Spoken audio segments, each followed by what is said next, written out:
You finally get that promotion. The bump in salary hits your checking account, and you think, this is it. This is the money that builds the emergency fund, pays off the debt, and buys a little peace of mind. But look at the math 12 months later. Your paycheck is larger, yet your bank balance hasn't moved. You are earning significantly more money, and somehow you are still living paycheck to paycheck. This is lifestyle creep. It happens when your standard of living magically rises in exact lockstep with your income. It rarely happens all at once. It shows up as small, justifiable upgrades. Ordering takeout a few more times a week. Upgrading to the premium smartphone because the monthly installment seems tiny. Renting an apartment that has an extra bedroom you don't really need. You feel richer because your surroundings look nicer, but your financial foundation is actually growing more fragile. Your peak earning years are being converted into temporary comforts instead of tangible wealth-generating assets. To see the actual cost of these constant upgrades, we can run a timeline comparing two professionals over 30 years. This chart maps out income versus savings over time. Here is person A. They earn a flat $80,000 salary and maintain a disciplined routine, saving $15,000 a year. That's a 19% savings rate. Now let's add person B. They achieve massive career success. Over 10 years, their income steadily climbs until it doubles to $160,000. But look at person B's savings line. It stays completely flat at $15,000. Every single dollar of that new income is absorbed. The surplus is eaten by nicer cars, steeper rent, and premium vacations. Fast forward 30 years. Both timelines converge, and the math reveals a harsh reality. Assuming standard market returns, person A and person B finish with the exact same net worth.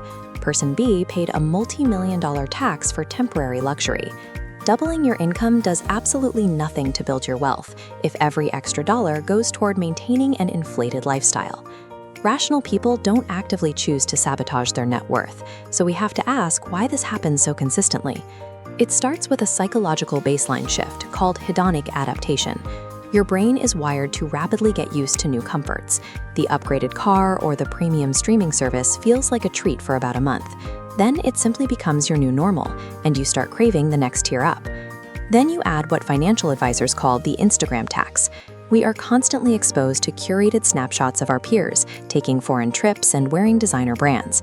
This creates intense, invisible pressure to inflate your own spending just to feel like you aren't falling behind.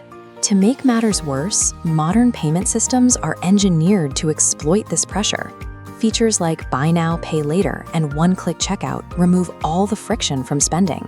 They completely separate the immediate dopamine hit of acquiring something new from the delayed pain of actually paying for it. When you look at the mechanics, lifestyle creep isn't a failure of individual willpower. It is the highly predictable result of human psychology colliding with an ecosystem designed for effortless consumption. To break this cycle, you have to adopt a different definition of success. Wealth has nothing to do with your gross salary. True financial security is determined exclusively by the capital you retain. The most effective defense is a strategy called saving the raise. When your income goes up, you immediately commit a minimum of 60% of that new money to investments before you allow your spending habits to adjust. You can see how this works in a flow system. Your paycheck arrives, and an automatic transfer instantly splits the funds. The savings and investments are siphoned off into an isolated vault before the rest even hits your daily checking account. If you don't see the money, you can't spend it. You can also manufacture your own friction for daily purchases. Try the 24-hour rule. Wait a full day before buying any non-essential item. Or use the price tag rule. Guess the cost first. If it's higher, put it back. For larger purchases, you have to set strict structural boundaries. Fixed loan payments, your rent, mortgage, and car installments, must never cross 40% of your take-home pay. Practicing this kind of restraint often gets mislabeled as deprivation, but it isn't about living like a monk. It's a strategic calculation. You are choosing to skip temporary luxuries today in order to purchase your own autonomy and freedom for tomorrow.